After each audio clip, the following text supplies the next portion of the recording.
तिकडे बेळगावात आज मराठा क्रांती मोर्चाचं आयोजन करण्यात आलंय। त्यापूर्वी पोलिसांनी दडपशाही करत मोर्चात अडथळे आणण्याचा प्रयत्न सुरू केल्याचा दावा आयोजकांनी केला आहे।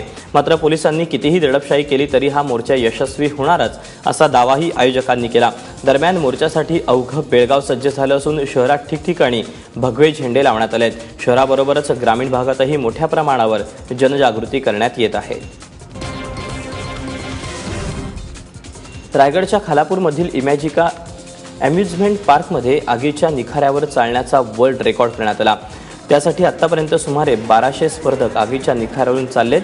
गिनीज बुक ऑफ वर्ल्ड रेकॉर्डमध्ये या विक्रमाची नोंद व्हावी असा आयोजकांचा प्रयत्न आहे। त्यासाठी जास्तीत जास्त लोकांना या स्पर्धेत सहभागी करून घेण्यात आला।